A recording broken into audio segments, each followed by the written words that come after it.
Hali gani mwanafamilia wa channel tupendwa hii hapa ya Bizoza Media. Kama ndo mara yako kwanza, basi nikusihi usisahau kusubscribe, kulike, kushare pamoja na kucomment. Tumeweza kuona upendo wa Diamond Platnumz kwa bibi Zuchu hauna wa kuweza kuwalinganisha, kwa sababu tumeweza kuona nguvu ya bibi Zuchu kwa bwana mkubwa Diamond Platnumz, kwa ameweza kupambana kuweza kuhakikisha kila kitu kinakuwa katika misingi na mikakati iliyo bora. Haijalishi kumekuwa na drama nyingi ambazo zinazoendelea, lakini ukweli utabakia kuwa pale na kila mtu ameweza kufurahishwa na hiki ambacho kinachoendelea kwa sasa, kwa sababu haikuwa rahisi kama hivi ambavyo mnavyofikiri, na kila mtu aliweza kuliongelea hili na kusema kiukweli kwa hiki ambacho kinachoendelea, Mwenyezi Mungu aendelee kutoa nguvu na neema katikati yao, kwa sababu haikuwa rahisi mpaka hawa leo hii kuweza kufikia hapa walipo. Ni zaidi ya kuweza kupewa shukrani zake bwana mkubwa Diamond Platnumz pamoja na bibi Zuchu kwa namna moja ama nyingine, kwa sababu tumeweza kuona hawa watu walikuwa na mapenzi ya dhati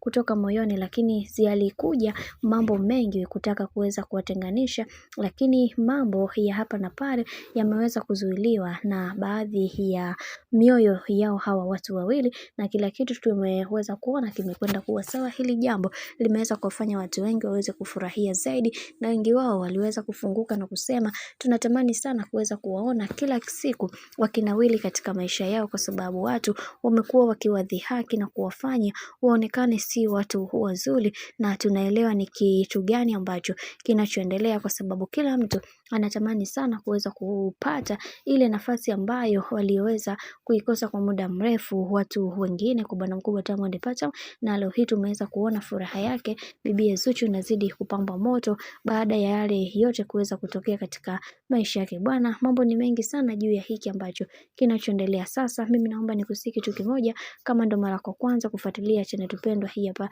ya Bizoza Media, basi nikusihi usisahau kusubscribe, kulike, kushare pamoja na kucomment. Mimi sina la ziada, wacha nikutakia siku njema na kazi njema.